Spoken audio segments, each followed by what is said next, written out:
மறுபடியும் சொல்றேன்,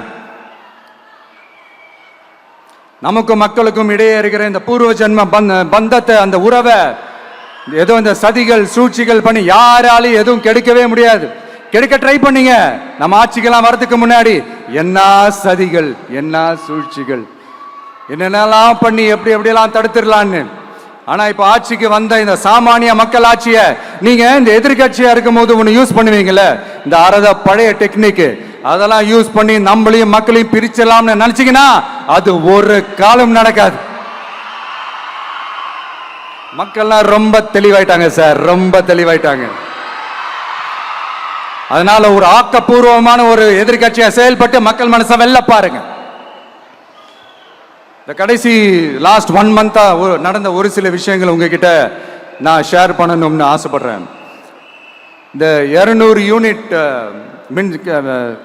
மின்சாரம், கட்டணமில்லா மின்சாரம் அறிவிச்சோம்.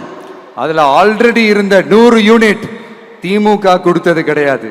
மேடம் ஜெயலலிதா மேடம் இருந்தப்போ செஞ்சுட்டு போனது. ஸ்டாலின் சார் பதவி போன அந்த கடுப்புல அறிக்கையா விட்டு தள்ளிக்கிட்டு இருக்கிறாரு. என்ன பண்ணீங்க உங்களுடைய ஆட்சியில? மக்கள் பணத்தை, டாஸ்மாக்ல இருந்து அடிச்ச அந்த பணத்தை, ஊழல் செஞ்ச அந்த ஃபைல க்ளோஸ் பண்றதுக்கு அலையா அலைஞ்சிங்க. ஆனா இந்த விஜய் மக்களுக்கு தொந்தரவா இருக்கிற அதே டாஸ்மாக க்ளோஸ் பண்ணா.